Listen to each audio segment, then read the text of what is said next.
वक्फ कानून पर छिड़ी बहस के बहाने उत्तर प्रदेश में भी सियासी गोलबंदी अब तेज होती जा रही है। दरअसल 2027 के विधानसभा चुनाव को लेकर अब भारतीय जनता पार्टी मुसलमानों के साथ खड़े होने को लेकर अपनी आवाज बुलंद करेगी, तो वहीं सियासी जंग में विपक्षी दल भी अपने विरोध को एक हथियार के रूप में किस तरह से इस्तेमाल करने वाले हैं, ये भी सवाल राजनीतिक विश्लेषकों के दिमाग में कौंध रहा है।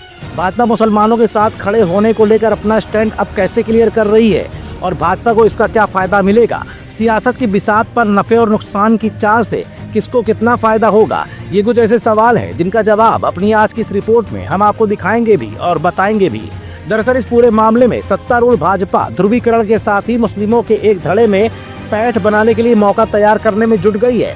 वहीं अल्पसंख्यक वोटों की लामबंदी के लिए सभी विपक्षी दलों ने अपने तेवर तीखे कर लिए हैं। माना जा रहा है कि कानून के अमल में आने के बाद अब ये सियासी जंग और भी ज्यादा तेज होती जाएगी। भारतीय जनता पार्टी 3 तलाक, पसमानदा मुस्लिम समाज का साथ देने जैसे मुद्दों के साथ साथ वक्फ बिल को मुस्लिमों की जमीन हड़पने की साजिश बताकर विपक्ष का नुकसान करने के लिए जमीन पर उतरेगी, क्योंकि ट्रिपल तलाक, पसमानदा मुस्लिमों की तरफदारी जैसे कदमों के जरिए पार्टी पहले भी मुस्लिमों में उपस्थिति दर्ज कराने का प्रयास कर चुकी है। इस बार भी भारतीय जनता पार्टी की इस कोशिश को वक्फ बिल को सुधार के साथ ही इस सियासी एजेंडे का विस्तार भी माना जा रहा है। पार्टी अल्पसंख्यक मोर्चे के जरिए मुस्लिम बस्तियों, खासकर पिछड़े गरीब मुस्लिमों के जरिए ये समझाने में जुटेगी कि वक्फ बोर्डों के जरिए पहले उनका हक मारा जा रहा था। इन सुधारों से उनकी भागीदारी बढ़ेगी और उनके हक की आवाज बुलंद होगी।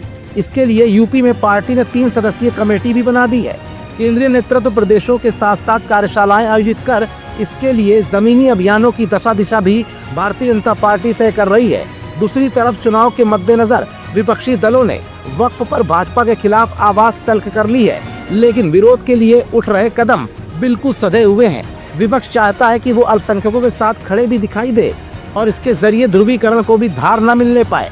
उत्तर प्रदेश में पिछले चुनावों में एक मुश्त अल्पसंख्यक वोट पाने वाली समाजवादी पार्टी के मुखिया अखिलेश यादव ने सार्वजनिक तौर पर आगाह भी किया। उन्होंने कहा कि भाजपा चाहती है कि वक्फ बिल लाने से मुस्लिम समुदाय को लगे कि उनके हक को मारा जा रहा है, वो उद्वेलित हों और भाजपा को ध्रुवीकरण की राजनीति करने का भरपूर मौका मिल सके। तो वहीं बीते कई अरसे से सत्ता से दूर बहुजन समाज पार्टी ने भी इस बिल को मुस्लिम विरोधी बिल बताकर मुस्लिम वोट बैंक को अपने पक्ष में लाने की कोशिश की है। कुल मिलाकर अगर देखा जाए तो जहां भारतीय जनता पार्टी इस बिल को मुसलमानों के बीच जाकर ये बताने की कोशिश करेगी कि वाकई में जमीनी स्तर पर भाजपा मुस्लिमों के साथ खड़ी है, तो समाजवादी पार्टी और खास तौर से बहुजन समाज पार्टी भाजपा की इस रणनीति को मुस्लिमों के लिए चाल बताने की कोशिश कर वोट बैंक के ध्रुवीकरण की भरपूर कोशिश भी करते दिखाई देंगे।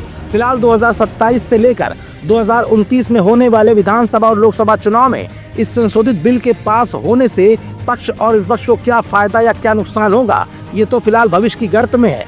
लेकिन इस मामले में अब सियासत तेज हो चली है।